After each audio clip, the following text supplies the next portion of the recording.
সুপ্রভাত বন্ধুরা, সোমার ঘর সংসারের আরও একটা নতুন ব্লগে আপনাদেরকে স্বাগত। আজ আমি প্রথমেই প্রেসার কুকার দিয়ে আপনাদের সঙ্গে ব্লগটা স্টার্ট করলাম। যেহেতু সকালবেলা ছেলে এনসিসি বেরোবে, তাই সকালেই টিফিনটা বানানোর জন্য রেডি। এখানে ছোলা সেদ্ধ হচ্ছে, আর ওপরের কাজ মোটামুটি সব কমপ্লিট। রান্নাঘরে নেমে এসেছি, ছোলাটা সেদ্ধ হয়ে গেছে। আমি একটু বাজার যাব, আজকে সোমবার, ঠাকুরের ফুল মিষ্টি এসব আনার জন্য। এনে তারপর ছোলাটা ওকে বানিয়ে দেব, আর ও স্নান করে খেয়ে বেরোবে। তো আমি এটা রেডি হয়ে থাকলেও আমি বাজার থেকে আসি, তারপর আপনাদের সঙ্গে থাকছি সারাদিন। থেকে তাড়াহুড়ো করে এসে ছেলের জন্য টিফিনটা রেডি করে ফেললাম। ও হালকা টিফিন করবে, যেহেতু আজকে ওর এনসিসিতে ড্রিল করাবে। ভারী টিফিন করলে ওখানে কষ্ট হয়, তাই একটু হালকা অল্প একটু মুড়ি দিয়েছি, আর একটু ছোলা ছেচকি করে বললাম যে ছোলা সেদ্ধ করছি, ওটা ছোলা ছেচকি করে দিলাম। আর এখানে দুটো কাঁঠালি কলা, একটু শশা, একটা শশা দিয়েছি। ও শশাটা খেতে খুব পছন্দ করে। এই টিফিনটা করেই আজকে ছেলে এনসিসি বেরিয়ে যাবে। ও বেরিয়ে যাক, তারপর আপনাদের সঙ্গে কি কি বাজার করেছি সবটা দেখাবো। এই দেখুন, ছেলে তো টিফিন খেয়ে বেরিয়ে গেল। এবার আমি একটু ফ্রি হলাম, বাজারও ধোয়া কমপ্লিট হয়ে গেছে। এবার দেখাই আপনাদেরকে কি কি এনেছি। এই যে এখানে আছে পুজোর ফুল, আজকে সোমবার। এখানে আছে ঠাকুরের মিষ্টি, আর এদিকে আছে দই, বাবার মাথায় দেব তাই দই লাগবে। এখানে মিষ্টি আছে, কালকের মঙ্গলবার, কালকের জন্য লাড্ডু আছে। আর এখানে আছে ফল, এখানে আছে আম। আর যেহেতু আমার ঘরে খাওয়ার কলা আছে, তাই বাজার থেকে আজকে পুজোর মতনই কলা নিয়েছি। এখানে আছে শসা, পেয়ারা।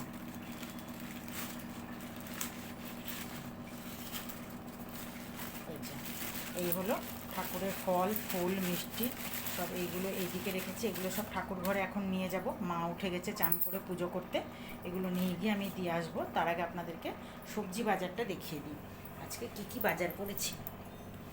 দেখুন, আজকের মেন আকর্ষণ হলো এই ডুমুরগুলো। কি টাটকা ডুমুর আজকে পেয়েছি বাজারে, একদম সুন্দর কচি। তবে ডুমুরটা আজকে করব না, ডুমুরটা কালকে করব, ধুয়ে রাখলাম। ডুমুরটাকে ঝুড়ির মধ্যে দিয়েছি, কারণ ডুমুরগুলো সব গড়িয়ে এদিক ওদিক চলে যাচ্ছে। আর নিয়েছি পটল, নিয়েছি কাঁকরোল, ক্যাপসিকাম, লেবু, গাজর, আর আছে বেগুন, ভেন্ডি আছে অনেকটা। এদিকে আছে গাটি কচু, আপনারা কে কী বলেন আমি জানি না, এটাকে আমাদের এখানে গাটি কচু বলে। আর এটা হচ্ছে আলু। ব্যাস, আমার সব বাজার ধোয়া কমপ্লিট হয়ে গেছে। এবার চলুন একটু ওপরে যাই, মাকে ফুলগুলো দিয়ে আসি ঠাকুর ঘরে, আর আপনাদেরকেও ঘুরিয়ে নিয়ে আসি ঠাকুর ঘর থেকে। এই যে যাচ্ছি এবার ফুল ফল এগুলো নিয়ে মাকে ঠাকুর ঘরে দিতে। মা পুজো করতে বসে গেছে। এই যে মায়ের ঠাকুর ঘর, ঠাকুর মোছানো সব কমপ্লিট, পুজো করছে মা, আর আমি এগুলো নিয়ে চলে এলাম। মা এগুলো ধরে নাও।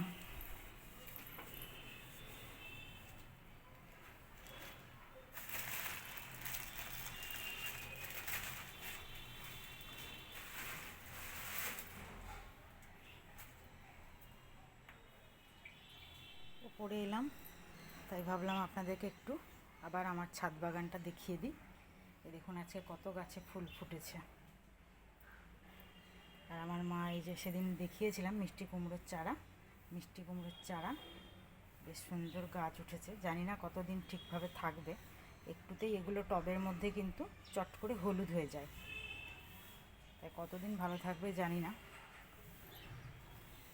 আর আজকে মারাত্মক রোদ উঠেছে, দেখুন একদম ভর্তি চারিদিকে রোদে।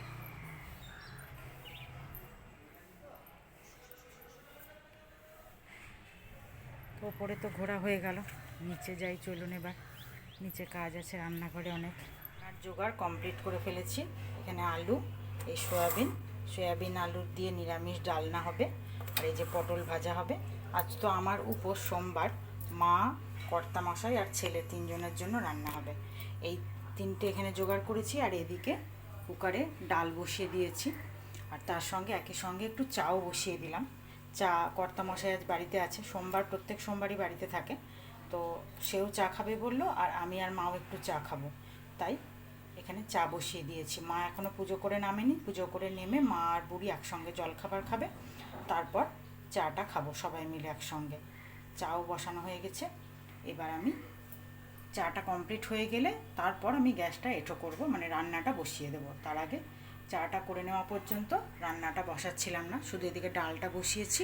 চাটা খেয়ে নিয়ে বাকি রান্নাটা শুরু করব। চা হয়ে গেছে, এই চাটা এখন আমি খাবো এসে। আর এটা এখন নিয়ে গিয়ে কর্তামশাইকে দিই, উনি ওপরে শুয়ে আছেন। আর নিচে মা আর বুড়ি খেতে বসেছে, আমি চাটা দিয়ে এসে আমি তারপর চাটা খাবো। আর এদিকে মা আর বুড়ি এই যে জল খাবার খাচ্ছে। ওদের জন্য আজকে সকালেই তো বললাম ছোলা করেছিলাম, ছোলা চেচকি, ওরা ছোলা চেচকি মুড়ি খাচ্ছে। আর একটু চা খাবে মা, আমি তার মধ্যে চাটা দিয়ে আসি, তারপর একসঙ্গে খাবো। যে ওপরে চাটা নিয়ে চলে এলাম। আর এদিকে কর্তামশাই টিফিন একটু হালকা করেছে, শরীরটা ভালো নাই, তাই শুয়ে আছে, ঠান্ডা লেগেছে, গা হাত পা ব্যথা করছে। আর এই যে নাও তোমার চা, উঠে বসো। তুলতে দেখো না, তুলতে দেখো। আবারও একবার ছাদে চলে এলাম, একটু মেঘ মেঘ হয়েছে, তাই ভাবলাম জামা কাপড়গুলো তুলে নিই, নাহলে ভিজেই যাবে। জামা কাপড় সব শুকিয়ে গেছে, যদিও অসুবিধা নেই তুলে নিয়ে তারপর নিচে যাব। রান্নাটা আমি শুরু করেছিলাম, তবে রান্নাটা শেষ অবধি মা করলো। এবার আমি গিয়ে নিচে দেখি কর্তামশাইকে একটু ডেকে তুলে দেব, যদি একটু খায়। শরীরটা ভালো নেই, তখনই তো বললাম একটু জ্বর এসেছে। তো জামা কাপড়গুলো তুলে নিয়ে নিচে যাই, তারপরে দেখি কি বলছে, খাবে না খাবে না। জামা কাপড়গুলো তোলা হয়ে গেল, দেখুন হঠাৎ করে আমার চোখ গেল গাছটার দিকে। এর আগের দিন আপনাদেরকে দেখিয়েছি এই শিউলি গাছটা কি সুন্দর টাটকা ছিল, একদম তাজা। এই গাছটা কিন্তু আগেকার পুরনো, এইটার থেকেই মা এই চারাটা তৈরি করেছিল। কিন্তু হঠাৎ গাছটার যে কি হলো, গাছটা কিন্তু দেখুন কীরকম শুকনো হয়ে গেছে আর মরা মরা হয়ে গেছে।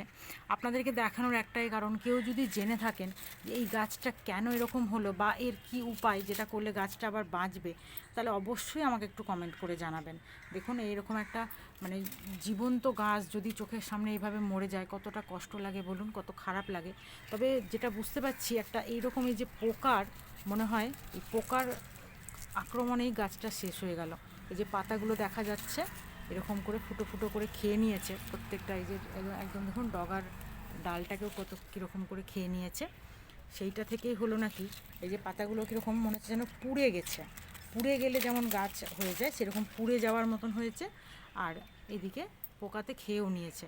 এখন কিন্তু এমন কোনো রোদ নেই যে গাছ পুড়ে যাওয়ার মতন, কিন্তু হঠাৎ কেন এরকম হলো বুঝতে পারছি না। গাছটা খুব কষ্ট হয় যদি এরকম টাটকা গাছ মরে যায়। তো অবশ্যই কিন্তু আপনারা কেউ যদি জেনে থাকেন এর উপায়, একটু অবশ্যই জানাবেন। তার জন্যই আপনাদেরকে আরও দেখালাম এটা। দুধ চলে এসেছে, দুধটা জাল দিয়ে নিচ্ছি।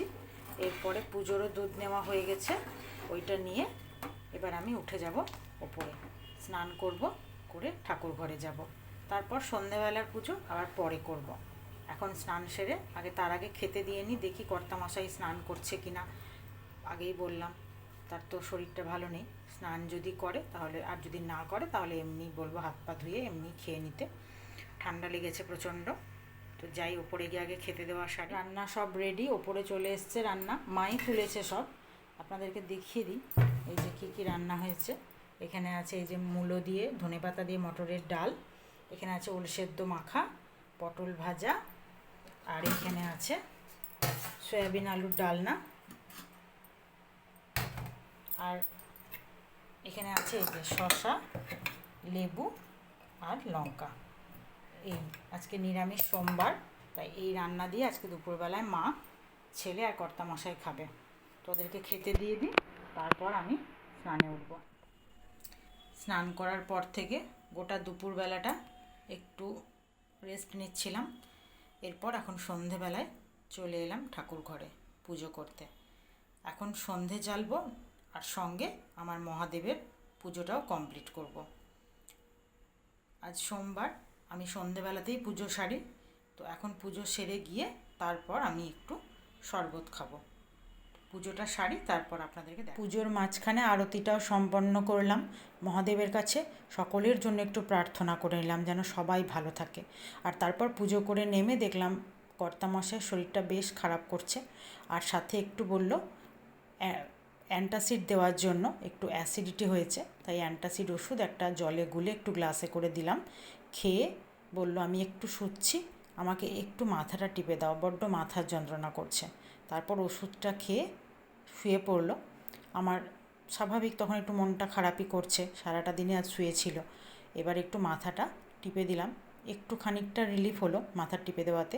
আজকের ব্লগটা আপনাদের সঙ্গে এখানেই শেষ করলাম। শুভরাত্রি।